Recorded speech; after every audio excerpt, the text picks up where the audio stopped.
ಮಲಗಿ ಎದ್ದ ತಕ್ಷಣ ಸೊಂಟ ಹಿಡ್ಕೊಂಡ್ ಹಾಗೆ ಆಗತ್ತಾ? ವಾಕಿಂಗ್ ಮಾಡಿದ್ರೆ ಸಾಕು ಸೊಂಟದಲ್ಲಿ ವಿಪರೀತ ನೋವು ಶುರುವಾಗತ್ತಾ? ವಯಸ್ಸಾದ ಮೇಲೆ ಸೊಂಟ ನೋವು ಬರೋದು ಕಾಮನ್ ಅಂತ ಬಹಳಷ್ಟು ಜನ ಇಗ್ನೋರ್ ಮಾಡ್ತಾರೆ. ಇನ್ನಷ್ಟು ಜನ ದಿನ ಪೇನ್ ಕಿಲ್ಲರ್ ಮಾತ್ರೆ ತಗೊಂಡು ಸುಮ್ನೆ ಆಗ್ತಾರೆ. ಇನ್ನು ಕೆಲವರು ನೋವು ಜಾಸ್ತಿ ಆಗತ್ತೆ ಅಂತ ಭಯಪಟ್ಟು ದಿನ ಪೂರ್ತಿ ಹಾಸಿಗೆ ಮೇಲೆ ಮಲಗಿರ್ತಾರೆ. ಆದ್ರೆ ನೀವು ನೋವು ಅಂತ ಎಷ್ಟು ರೆಸ್ಟ್ ಮಾಡ್ತಿರೋ ನಿಮ್ಮ ಮಸಲ್ಸ್ ಅಷ್ಟೇ ವೀಕ್ ಆಗಿ ಮುಂದಿನ ದಿನಗಳಲ್ಲಿ ಈ ನೋವು ಜಾಸ್ತಿ ಆಗತ್ತೆ. ವಯಸ್ಸಾದವರಲ್ಲಿ ಈ ಸೊಂಟ ನೋವು ಯಾಕೆ ಬರುತ್ತೆ?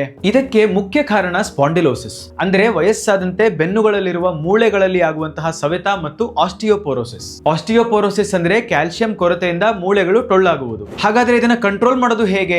ಮೊದಲನೆಯದು ಆಕ್ಟಿವ್ ಆಗಿರಿ. ಕಂಪ್ಲೀಟ್ ಬೆಡ್ ರೆಸ್ಟ್ ತಗೊಳ್ಳೇಬಾರದು. ನಿಮ್ಮ ಕೈಲಾದಷ್ಟು ಲಘುವಾಗಿ ವಾಕಿಂಗ್ ಮಾಡಿ. ಇದರಿಂದ ಬೆನ್ನಿನ ಭಾಗಕ್ಕೆ ರಕ್ತ ಸಂಚಾರ ಚೆನ್ನಾಗಿ ಆಗುತ್ತೆ. ಎರಡನೆಯದು ಕ್ಯಾಲ್ಸಿಯಂ ಮತ್ತು ವಿಟಮಿನ್ ಡಿ. ವಯಸ್ಸಾದವರಲ್ಲಿ ಮೂಳೆ ಗಟ್ಟಿಯಾಗಲು ಇವೆರಡು ತುಂಬಾ ಮುಖ್ಯ. ಡಾಕ್ಟರ್ ಸಲಹೆ ಮೇರೆಗೆ ಟೆಸ್ಟ್ ಮಾಡಿಸಿ, ಕೊರತೆ ಇದ್ರೆ ಸಪ್ಲಿಮೆಂಟ್ ಕರೆಕ್ಟ್ ಆಗಿ ತಗೊಳ್ಳಿ. ಮೂರನೆಯದು ವ್ಯಾಯಾಮ.